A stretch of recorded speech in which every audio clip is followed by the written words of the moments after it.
তাদের বিরুদ্ধে কোনো দুর্নীতির অভিযোগ এ যাবৎ কেউ প্রমাণ করতে পারেনি। জামাত কি ক্ষমতা যাচ্ছে আপনার কি মনে হচ্ছে? ইনশাআল্লাহ তাদেরকেও আল্লাহর কাছে জবাবদিহি করতে হবে। হয়তো ইউনূসের কাছে জবাবদিহি করার দরকার নেই, কিন্তু শেষ পর্যন্ত আল্লাহর কাছে দায়ী হবে।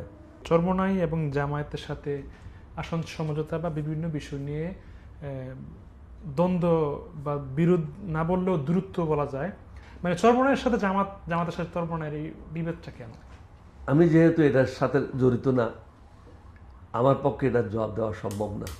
জামাতের সাথে আমরা এককভাবে কথা বলেছি, এই আলাপ আলোচনার মাধ্যমে আমাদের আসনগুলো আমরা নিশ্চিত করেছি। সুতরাং অন্য চরমনের সাথে বা অন্য দলের সাথে তাদের কি আলোচনা হচ্ছে এই ব্যাপারে আমি অবগত নই। আমি আশা করি দেরিতে হলেও চরমনের সাহেবকে বুঝতে হবে ঐক্যের কোনো বিকল্প নাই। সব লোকদেরকে, দেশপ্রেমিক লোকদেরকে এক জায়গায় একত্রিত হতে হবে। আচ্ছা, যদি দ্বন্দ্বটা হয় এটা পরিণতিটা কি ভালো হবে? সকালে বুঝতেছে না। সবাই আশা করি সবাই বুঝবে দেশের মঙ্গলের জন্য, নিজের স্বার্থ এখানে বড় কথা নয়। বড় কথা হলো দেশকে কিভাবে এগিয়ে নিয়ে যাব, সেটাই মূল প্রশ্ন। আচ্ছা, আরেকটা বিষয় যে বাংলাদেশের বর্তমান যে প্রেক্ষাপট, আইন শৃঙ্খলা বা সেনাবাহিনীর যে কর্ম এখন হচ্ছে, দেশে হঠাৎ আইন শৃঙ্খলা অবনতি ঘটে আবার শিথিল থাকে, এটা আপনি লক্ষ্য করেছেন কিনা? কেমন চলছে? বা এটা তো আমি বহুবার বলেছি, সরকার এখনো পর্যন্ত অবৈধ যে অস্ত্রগুলি আছে সেগুলো উদ্ধার করতে পারে নাই। অনেক জায়গায় মিথ্যা মামলা হচ্ছে, মিথ্যা মামলাকারীদের বিরুদ্ধে ব্যবস্থা নেওয়া উচিত। এখানে কিন্তু একটা ফৌজদারি আইনের বিধান রয়েছে যে মিথ্যা মামলা করবে তাদের বিরুদ্ধে পাল্টা ব্যবস্থা নিতে হবে। এটার সর্বোচ্চ শাস্তি 2 বছর পর্যন্ত আছে। আইনের প্রয়োগ সঠিকভাবে হচ্ছে না বলেই এগুলি প্রতিনিয়ত ঘটছে। আমি আশা করি ইউনূস সাহেব আরও শক্তিশালীভাবে সরকারি কর্মকর্তাকে নির্দেশ দেবে, যেভাবে যারা মিথ্যার আশ্রয় নেবে, ফলস কেস করবে, তাদের বিরুদ্ধে যেন ব্যবস্থা গ্রহণ করে। যারা সত্য ঘটনা নিয়ে মামলা করবে তাদেরকে যেন সাহায্য করে।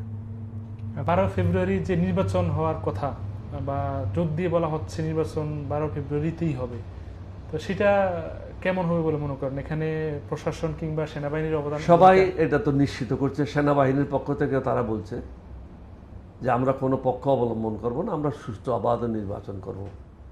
তাদেরকেও আল্লাহর কাছে জবাবদিহি করতে হবে। হয়তো ইউনূসের কাছে জবাবদিহি করার দরকার নেই, কিন্তু শেষ পর্যন্ত আল্লাহর কাছে দায়ী হবে এবং সবাইকে অন্যায় কাজের জন্য শাস্তি ভোগ করতে হবে। এটা আমি হই, আপনি হই, আর আর্মি হোক, যেই হবে হোক, বা ডিসি হোক আর এসপি হোক, সবাইকে আল্লাহর শাস্তি থেকে সরে যেতে পারবে না। আমাদেরকে সত্যের সাথে থাকতে হবে, ন্যায়ের সাথে থাকতে হবে, দেশের স্বার্থের জন্য সঠিক কাজটা করতে হবে।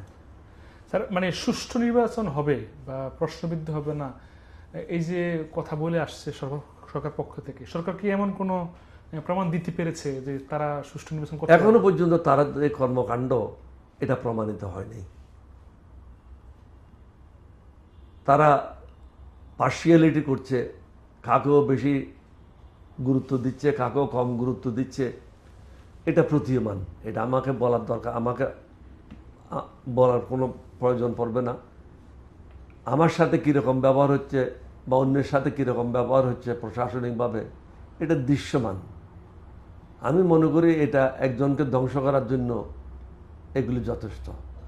কোনো নেতাকে যদি বেশি গুরুত্ব দেওয়া হয় অন্য নেতাদের চেয়ে, তাহলে ওই নেতাকে ধ্বংস করার দিকে বা ধ্বংসের দিকে ঠেলে নিয়ে যাচ্ছে।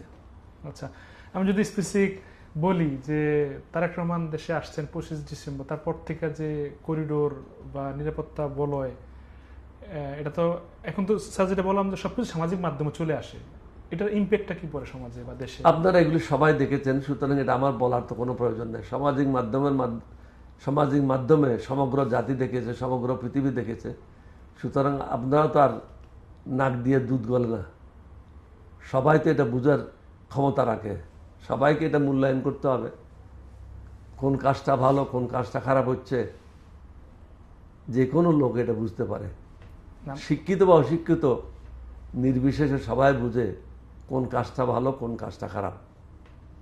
অনেকে হয়তো নির্বাচন আসলে কিছু টাকার লোভে অন্য কারোর সাথে চলে যায়, কিন্তু ভোট দেওয়ার সময় ঠিকই ভালো লোকটাকে ভোট দেয়। আচ্ছা, তো জামাত কি ক্ষমতা যাচ্ছে আপনার কি মনে হচ্ছে? ইনশাআল্লাহ। এর পিছনে কারণ কি হতে পারে? একজন বর্ষিয়ান রাজনীতিবিদ হিসেবে কি বলবেন? তাদের বিরুদ্ধে কোনো দুর্নীতির অভিযোগ এ যাবৎ কেউ প্রমাণ করতে পারেনি। তারা তো সরকারে ছিল জি। বিএনপির সাথে, জি। তাদের দুর্নীতি প্রমাণিত হয় নাই, তাদের চাঁদাবাজি কোনোখানে প্রমাণিত হয় নাই, তাদের সন্ত্রাসী কর্মকাণ্ড বিগত 30 বছরে কোনোখানে প্রমাণিত হয় নাই। এর আগে আছে কিনা সবাই জানে, কিন্তু বিগত 30-40 বছরে তারা কোনো কুকর্মের সাথে জড়িত ছিল না। তাদের মধ্যে একটা বিরাট পরিবর্তন আসছে। শিক্ষিত লোকেরা বিভিন্ন জায়গায় অবস্থান নিয়েছে। যাদেরকে নমিনেশন দিয়েছে আপনি যদি সে বিশ্লেষণ করে দেখেন 70 জনের মতো পিএইচডি আছে, বাকিরাও ডাক্তার, ব্যারিস্টার, ইঞ্জিনিয়ার, সব শিক্ষিত লোকের একটা সমাগম হয়েছে। এটা অন্য কোনো রাজনৈতিক দলে নেই। কিন্তু প্রশ্নটা হচ্ছে স্যার ভোটের, মানে আমরা তো লোক তো এটা বুঝে, লোকেরা তো চায় সৎ লোকের শাসন, স্যার ন্যায়ের শাসন।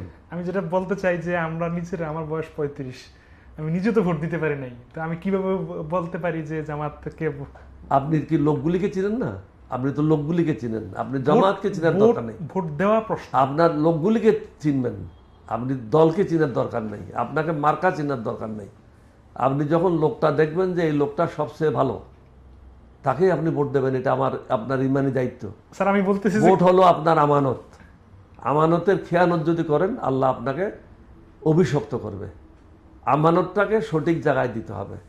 আপনাকে আল্লাহ ক্ষমতা দিয়েছে সঠিক নেতৃত্ব বেছে নেওয়ার জন্য। আপনাকে সঠিক নেতৃত্বটা বেছে নিতে হবে, অন্যথায় আপনি শাস্তিপ্রাপ্ত হবেন।